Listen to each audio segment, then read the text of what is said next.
Так, алдағы қыркүйек айының 27-ші жұлдызынан басталатын күзгі мотивациялық бағдарлама жайлы вебинар. Бүгінгі тақырыбымыз спикер Орынбаева Майра боламын. Осы Тиньши компаниясының әрбір мотивациялық бағдарламасында тағайындалған премиялардың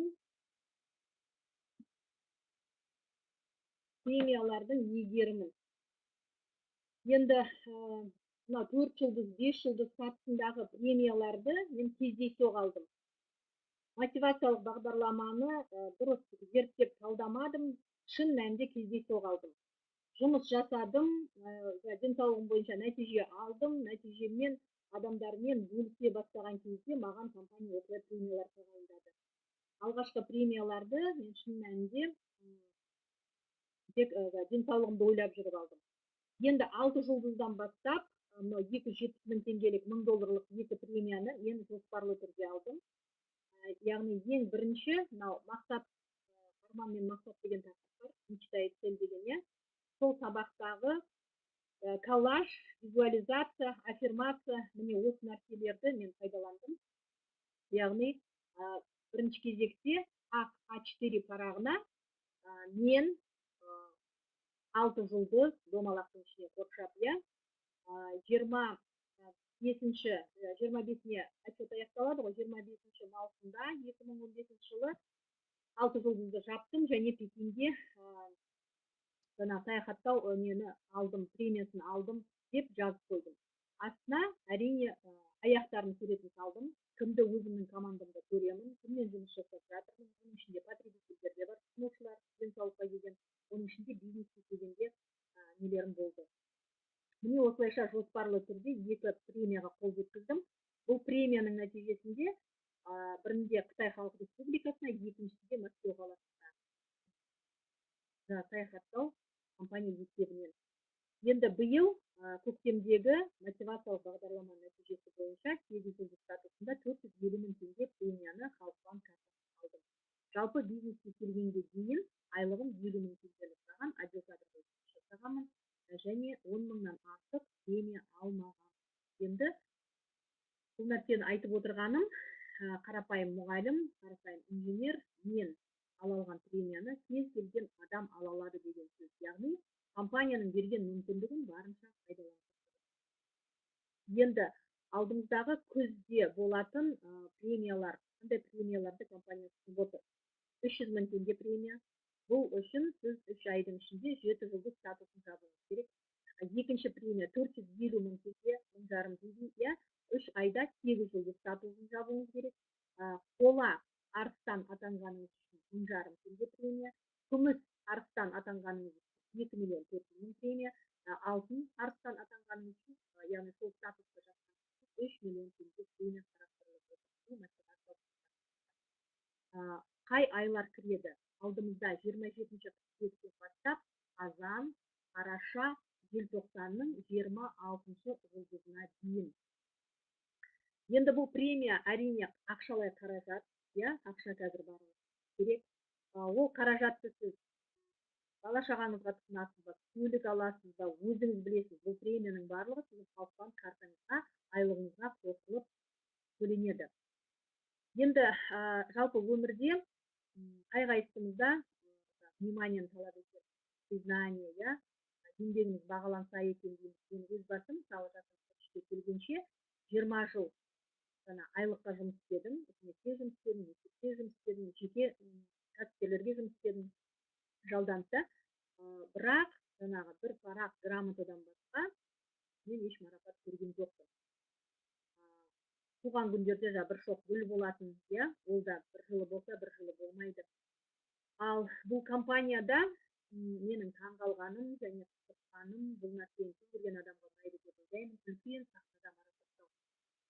Алғашқы сахна Шымкент қаласында филармонияның сахнасы болды, одан кейін Алматы қаласында Балуан Шолақ 6000 адам алдында үлкен сахна болды, одан Мәскеу қаласында Россия деген үлкен орталық концерт залында 6000 көрерменнің алдында, ол жерде бүкіл СНГ енді. Шетелден де адамдар болды, Қытайдан, Монғолиядан, осыншама адамның алдында сенің еңбегіңді бағалап, үлкен сахнада марапаттайды. Бұл әрине қазіргі біздің мынау инстаграм арқылы жасап жатқан жұмысымызда әрине бұл бизнес құрал. Себебі сіздің сахнадағы фотосуреттеріңіз, сахнаға шыққандағы видео материалдарыңыз сіздің бизнесіңізді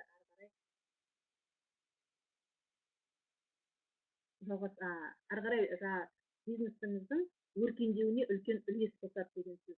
Екіншіден, шоқ гүл, үлкен сахнада енді жаңа кино жұлдыздарды қарап отырамыз ғой инстаграмнан. Тура мысалы Мәскеу қаласында Қызыл дорожкамен үлкен сахнаға шыққан кезде мен қазақстан фестивалінің кино жұлдызы ретінде сезіндім. Бұл әрине өте керемет, үлкен мотивация, еңбегіңнің бағалануы, бұл әрі қарай еңбектенуіне үлкен күш-жігер береді. Сонымен қандай премиялар қарастырылады? 300 мың теңге премияны компания Халықбанк картаңызға төлейді. Ол үшін не істеуіңіз керек? Ол үшін 7 жұлдыз статусы табуыңыз керек. 7 жұлдыз статусында сіз лидер атанасыз. Себебі командаңызда сіздің сізге ерген үлкен команда болады. Бұл неге мотивациялық бағдарламаның нұсқасына кім қатыса алады? Кез келген адам, әлі контрактқа тұрмаған адамның өзіне осы мотивациялық бағдарламаны айтсаңыздар болады. Яғни айлыққа қосымша 300 мың теңге премияға қосымша қол жеткізуге болады. Яғни новичок, жаңадан әлі келген адам, яғни 7 жұлдыз болмасаңыз болды. 1 жұлдыз, 2 жұлдыз, 3 жұлдыз, 4 жұлдыз, 5 жұлдыз, 6 жұлдыз болсаңыз, бүгінгі таңға дейін 27-ші қыркүйекке дейін сіз осы нұсқаға қатыса аласыз. Сонымен шарттары қандай? Біріншіден, алдағы жаңағы 27-ші қыркүйектен бастап қазан, қараша, желтоқсан айының бірінде 7 жұлдыз статусын табу. Және бүйірлік тауар айналымыңыз осы 3 айда 8 мың теңгені құрау керек. Бұл деген сөз айына 2850 теңге жеткілікті. 7 жұлдыз статусында 2850 теңге деген тауар айналымы. Екінші шарты, осы 3 айдың ішінде жеке тауар айналымыңызға 7 жұлдыз статусы ретінде 100 теңгеңізді құйып отыруыңыз керек, жасап отыруыңыз керек. Жеке тауар айналымы. Оған қазір жеке тоқталамыз. Назар аударатын бірден бір жағдай, егер шартты бірінші айда, яғни қазан айында орындап қойсаңыз, айталық қазан айында сіз 7 жұлдыз статусын таптыңыз, және бүйірлік тауар айналымы 8 мың теңгені құрады ма? Болды, шартты орындадыңыз ғой. Болды, қалған 2 айда, қараша, желтоқсан айында жеке тауар айналымыңызға 100 теңгеңізді жасап отырсаңыз жеткілікті. Енді бұл жерде бүйірлік тауар айналым дегеніміз бүйірлік көлем немесе бүйірлік тауар айналым, жалпы накопительный товарооборот деген бір, боковой товарооборот. Накопительный деген бүкіл командаңызбен жинақталған тауар айналым.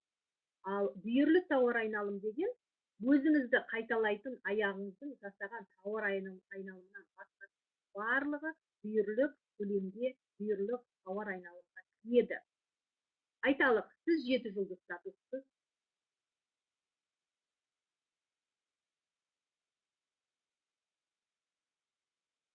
міне, сіз 7 жұлдыз статуссыз, жеке өзіңіздің ID номеріңізге 100 PV-ді жасадыңыз, бұл да бүйірлік көлемде кіреді.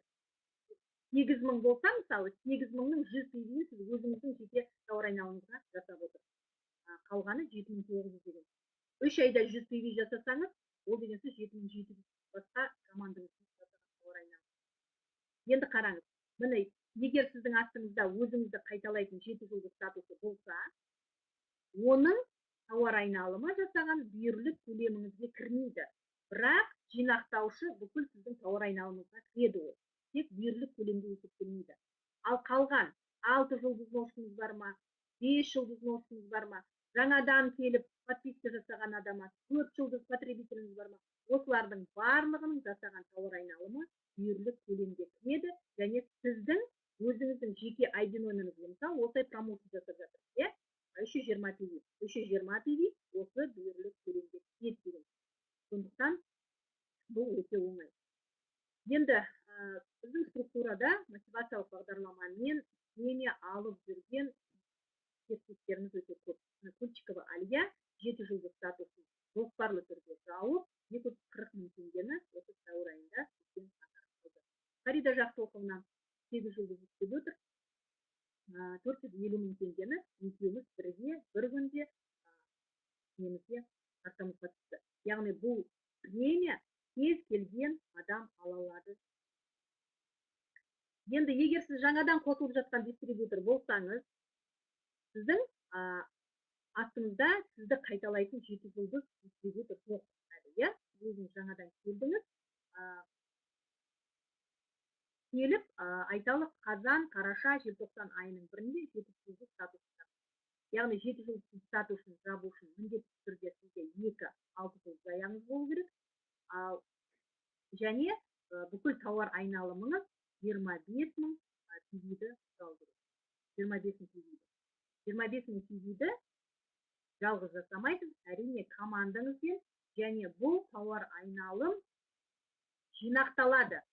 Қыркүйекте жасаған тауар айналымы, қазанда жасаған тауар айналымы, бүкіл командаңызбен, қарашада жасалған, желтоқсанда жасалған, яғни накопительно бүкіл тауар айналымы 25 мың, және 2 аяғыңыз 6 жұлдыз дистрибьютор атанған кезде сіз 7 жұлдыз дистрибьютор атанған.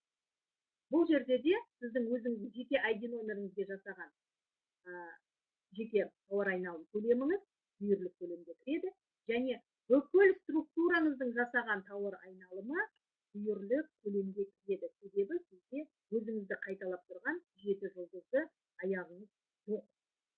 Әрине бұл жағдайда 3 айда тегін жасау өте жеңіл. Тегін бірінші жатқан айда да жасауға болады. Енді бірден бір ескеретін жағдай, жаңа жеке тауар айналым жасап отыру керек. Ай сайын дейміз ғой, мына 7 жұлдыз статусында, егер сіз күміс карта егері болсаңыз, 36 PV-ді құрайды. Егер сіз алтын карта егері болсаңыз, 9 PV-ді құрайды. Егер сіз платина карта егері болсаңыз, 118 PV-ді құрайды. Яғни айына 118 PV-ді жеке ID номеріңізге жасап өтеген. Енді 7 жұлдызды қалай жоспарлаймыз, 7 жұлдыз жабуды, және оны қалай іске асырамыз. 7 жұлдыз, бұл жаңа айтып өттім, 25 мың PV командаңызбен жасаған накопительный тауар айналымыңыз. Бүкіл осы бизнеске келгелі жасаған тауар айналымыңыз 25 PV-ге жеткізеді. Екіншіден, 2 аяғыңыз 6 жұлдыз дистрибьютор атанады. Енді 25 мың PV-ді қалай жасаймыз? Бизнеске біз платина картасына шақырамыз. Жалпы компанияда ең каталогы платина картасы жабылды. Немесе 63 дейді, золотой картамен өзіңізге 3 ID номер ашуға компания рұқсат береді. Әрине, ол да тиімді. Сонымен, егер платина картасымен жұмыс жасайтын болсаңыз, 25 мың PV-ді тегінге бөліңіз, 32 адам структураңыз бойынша. Бұл 32 адамды сіз жалғыз шақырмайсыз. Сіз 2 адам шақырсаңыз, 2 адамыңыздың әрқайсысы сіздің әрекетіңізді қайталап 2 адам шақырса, бұл 32 адамды командамен әрине жылдам шақырып жұмыс жасауға болады. Яғни ақша керек, өмірін жақсы жағына өзгертуге келетін, енді мысалы 300 мың теңге, ол айлықтан бөлек. 32 адамға осы мүмкіндікті айтып іріктеу, сонда 7 жұлдыз дистрибьютор атанасыз. Яғни 300 мың теңге премия айлық табысыңыздан бөлек алсаңыздар. Енді қалай есептейміз? Сонымен 25 мың теңге егер платина карта мен жұмыс жасайтын болсаңыз 32 адам, ал алтын үшбұрышпен жұмыс жасайтын болсаңыз, бар жоғы 21 адам команда бойынша. Яғни бұларды сіз жалғыз шақырмайсыз. Сонымен 32 адамға платина картасымен бизнеске шақыруға, немесе 21 адамға алтын үшбұрышпен жұмыс жасау үшін сізге қанша уақыт, қанша күн керек. Яғни осындай мүмкіндік жайлы, осындай ақша табыс жайлы 21 адамға айтып тұруға неше күн керек. Бұл деген сөз, бүгінгі таңда мынау интернет дамығанда әрине кез келген адам қолынан келетін нәрсе. Екінші нұсқа, бұл 1500 PV премиясы теңгеге шаққанда 450 мың теңге. Ол үшін не істеуіміз керек? Ол үшін сіз 8 жұлдыз статусын табасыз. Бұған кім қатыса алады? Бұған кез келген адам қатыса алады. Бүгінгі таңда әлі бизнеске қосылмаған адамның өзі осы алдағы 3 айда қазан, қараша, желтоқсан статусын тапса, бұл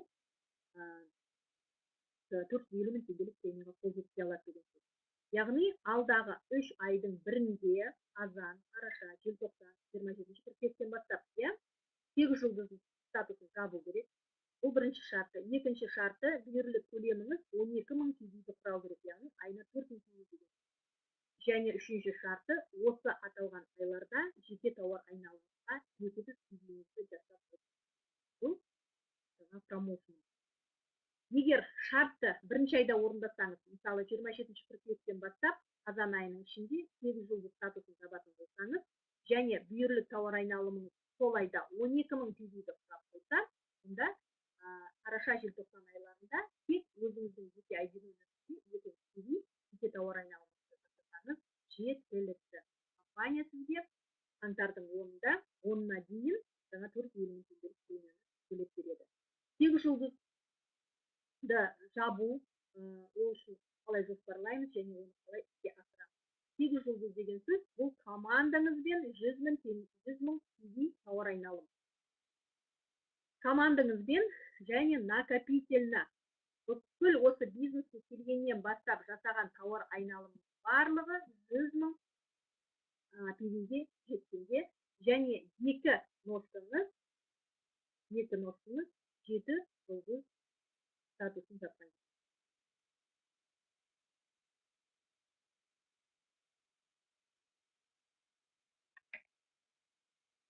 Екі носыңыз 7 жұлдыз статусын жапқан. Сонымен 100 мың PV дегеніміз, егер сіз новичок болсаңыз, платина картасымен жұмыс жасайтын болсаңыз, бұл 100 мыңды 800 деген 125 адам бойынша. Әрине, бұл жағдайда да 125 адамды шақырмайсыз. Сіздің шақыратыңыз 2-3 адам.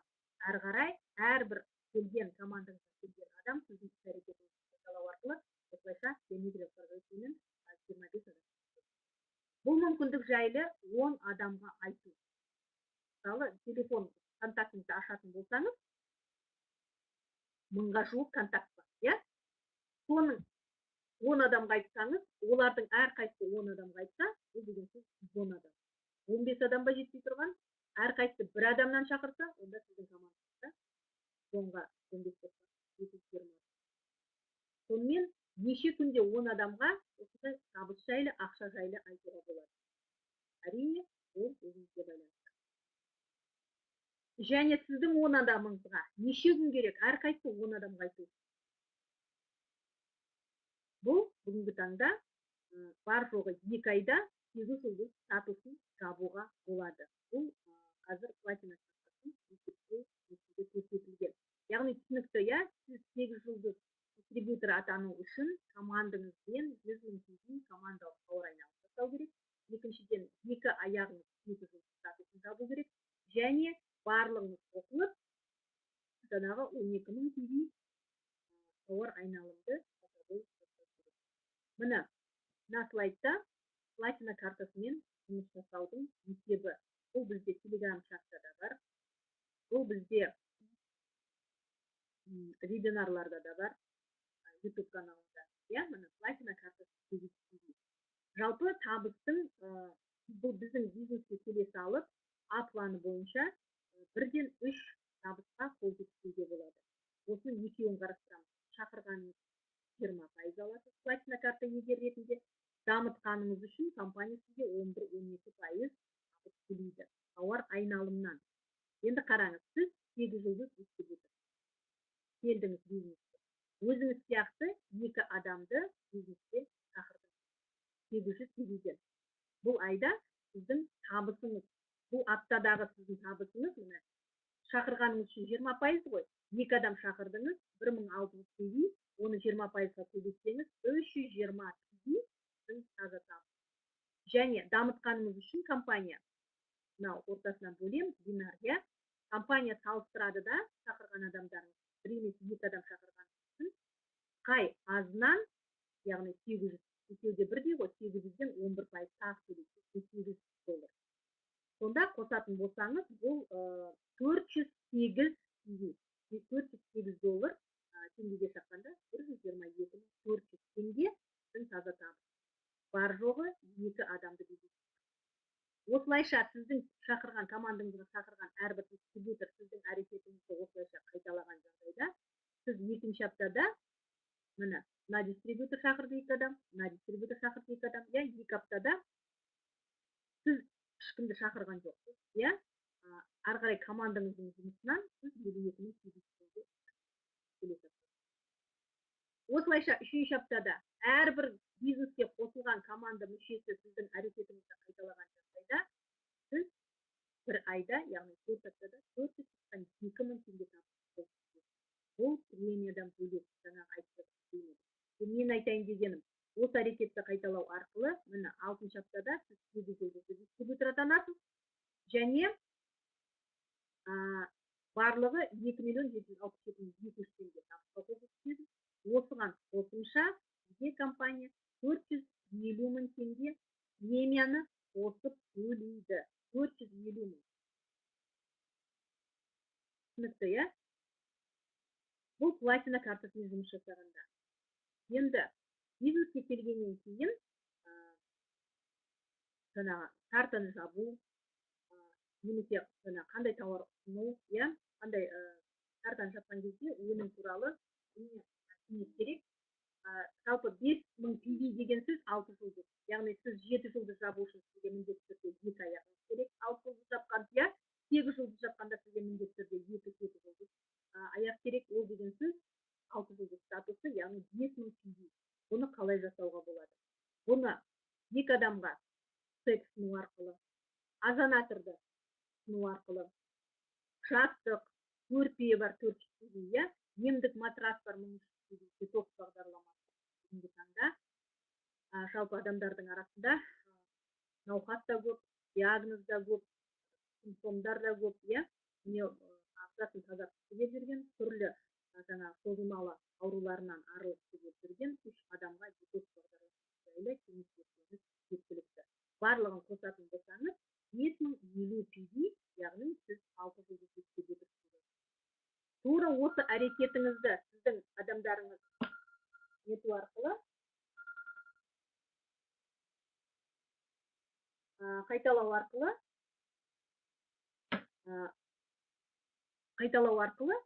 сіздің де әрбір команда мүшеңіз 6 жұлдыз дистрибьютор атанады. Сіз сәйкесінше 7 жұлдыз статус 300 мың теңге премияны қол жеткізесіз. Сонымен бүгінгі интернет дамыған заманда бәріміздің қолымызда телефон бар, иә, WhatsApp, телефон, Skype, Instagram арқылы мәліметті беруге болады. Мысалы, стек жайлы 2 адамға емес 20 адамға стек жайлы Instagram парақшаңыздан мәліметті жіберетін болсаңыз, оның екеуі міндетті түрде сатып алады. Азонатор жайлы 10 адамға информацияны тастайтын болсаңыз, оның екеу-үшеуі азонатор сатып алады.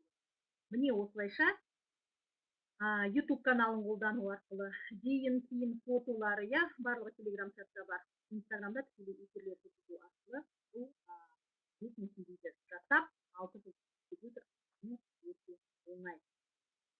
Сонымен қорытындылайтын болсақ, бұл неге премияға қол жеткізу үшін осы вебинарды тағы да қайта көріп шығады. Себебі бір тыңдағаннан бұл не. Қай мотивациялық бағдарламаны жасауға дайынсыз, соған шешім қабылдайсыз. Мен ұсынар едім ақ А4 параққа көзіңіздің алдына 15 градус жоғары қарайтын деңгейде жазып қойыңыз. Мысалы, 7 жұлдыз статусын жабуыма мақсатыңыз, мен 7 жұлдыз дистрибьютормын, күнін обязательно датасын, мысалы 27 қазанға дейін, немесе 27 қарашаға дейін мен 7 жұлдыз статусы егерімін, және жаңағы 300 мың теңге премияның егерімін деп жазып қойыңыз. Астына командаңызды тураңыздың суретін салып болады. Бұл сіздің мақсатқа жетелейтін, күнделікті көріп отыратын жетекшіңіз. Ары қарай, сол 300 мың теңге сізге не үшін керек? Айталық, 7 жұлдыз статусын табу үшін, иә? Оны да жоспарлап қойыңыз. Бар ойыңызды қағазға түсіріңіз жаңағындай. Декомпозиция жасауға болады. 7 жұлдыз статусын жабу үшін ножкаларыңыз сурет ұстаңыз, қай жерге қандай объем жетпей тұр, олармен қандай жұмыс жасайсыз, күніге қандай PV объем жасап отырасыз, неше рет тікелей эфирге шығасыз, неше адамға Instagram парақшаңыздан жаңа мәліметті бересіз, иә, осының бәрі жоспарлы түрде тәлімгерге хабарласыңыз, кеңес алыңыз, жоспарыңызбен бөлісіңіз. Менің мақсатым 7 жұлдыз статусын жабу. Менің мақсатым 7 жұлдыз статусын жабу, иә. Бірге отырып алдағы уақытта бұл жағдайда сіз әрине мақсатыңызға жақындай түсесіз. Так, енді нақты сұрақ болса жауап